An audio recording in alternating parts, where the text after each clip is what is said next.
I mean, here's the thing. You're watching a movie and two guys are holding hands. You know, perfect opportunity to talk to our kids and go, you know, we don't do that. That's against the Bible. See that right there? That's not right. We don't believe that. You know, it's that simple. Hello everyone, and welcome to today's Valentine's Day Special. Let's put this on a global and historical scale. If anti-gay rhetoric was retaliated at half the rate in fashion as it is played out in the world theater, in other words, if gays played by the same rules and formed similar resistances to straights as their historical and global counterparts have and do, then half of Texas wouldn't have teeth. Nobody gets to side with the historical, modern, and global oppressor of sovereignty, and this is technical, then claim no association with the father of those thoughts. Let me be very clear. There are many people on this planet today that would kill me for the words that I am about to say to you. I would be labeled as an enemy either to God or to the state and be murdered for it. Unlike the Muslim religion, thank God, it's actually a very nuanced issue, one that is simplified by the mouthpieces of ideologies, not serious theological efforts. I'll put it like this. Does being disgusted by two males holding hands somehow relate to some Russian boy who gets mugged for kissing a guy? In short, yes. That is not identity politics. That is responsibility and maturity of thought. Consciousness. Let's at least understand the territory accurately before we start reciting idealisms. Gays primarily get murdered or harassed where there is an anti-gay rhetoric. That should not be surprising. Many have been arrested and placed in jail in this country not that many years ago, only for doing the gay. While pro-gay rhetoric has proven mainly to lead only to more gayness. So, rarely it seems do they ever stalk the not-happies and beat them up on account of refusing to conform to their secret anti-war strategy. The enemy kills, steals, and destroys. You know, literally. We have zero evidence to conclude that the gays have done that, are doing that, or intend on doing that.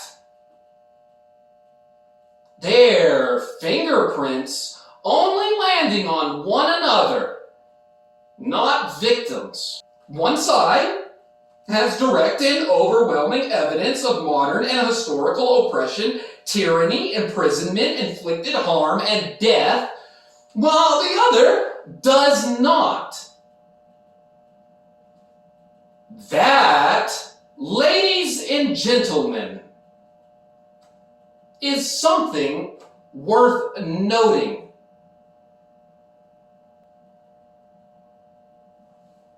You see, our words don't stop at our conceptions of them. We are responsible for the gods that they entangle themselves in. And I am telling you straightforward, as Christians, we find time and time again evidence of the murderous father historically, globally.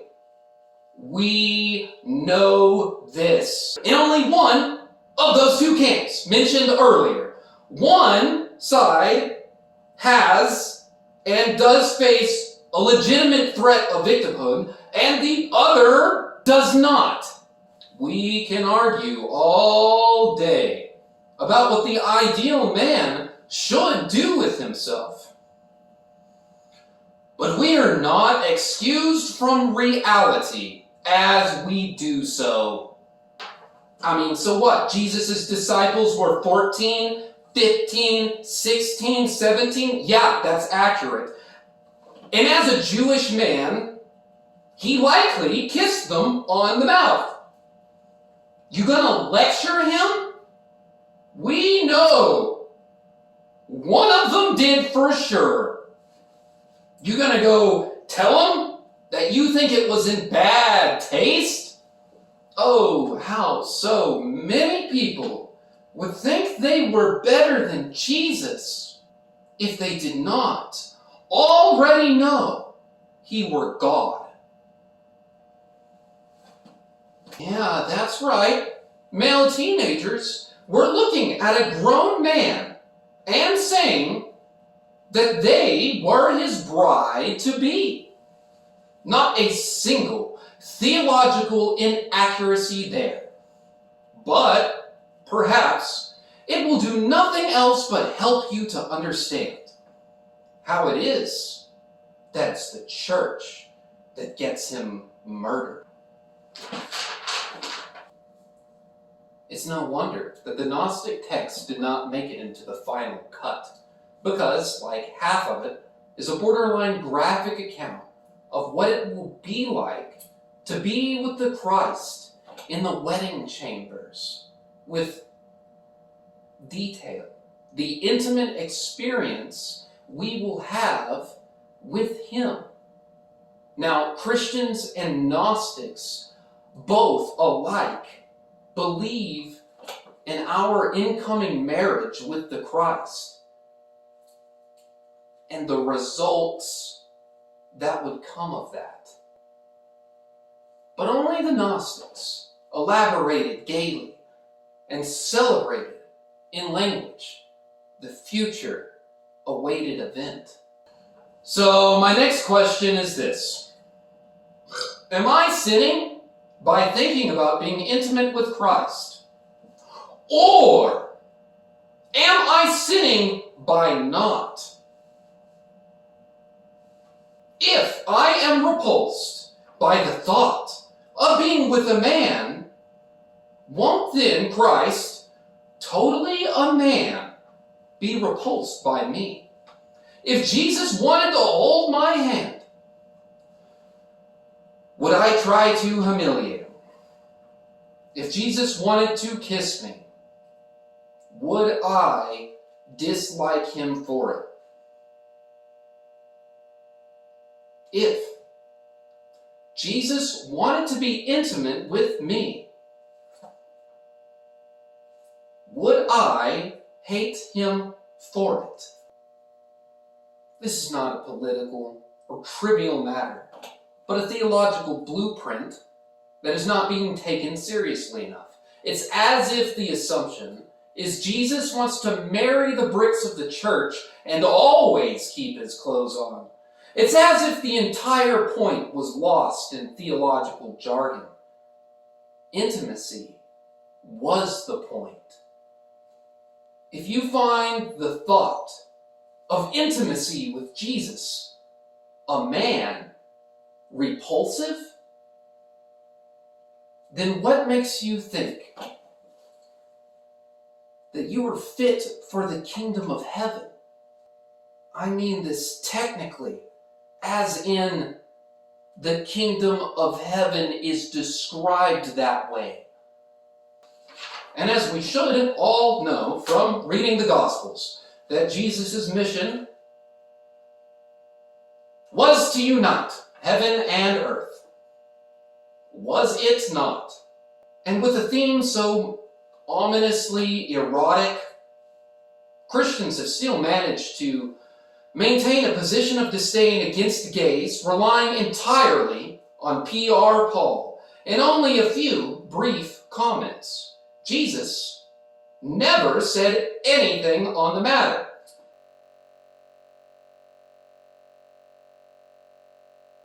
He only just said that he was a bunch of guys' future upcoming husband.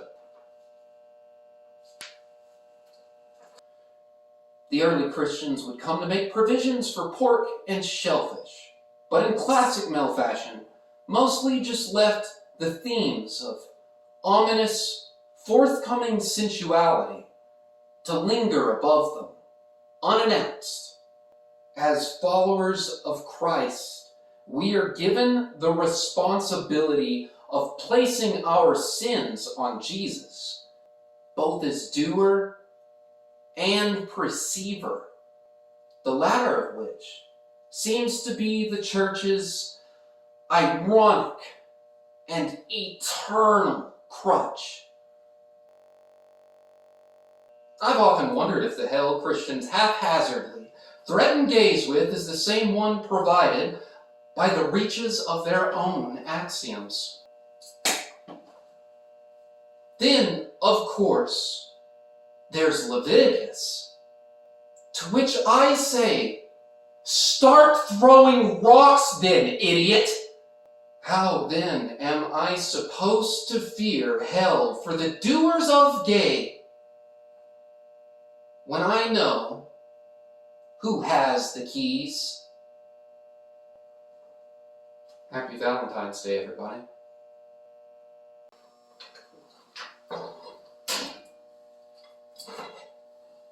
I cannot believe we actually had to have a conversation. In conclusion, I would love it if men wanted to hold hands more instead of shoot each other. I'll hold your hand. I'll not only will I hold your hand, I'll waffle it. I'll waffle your hand. I'm a Christian, and I believe that not only do I think it's okay to hold hands, I wish you would do it more. Oops, I almost forgot. I see Christ in you.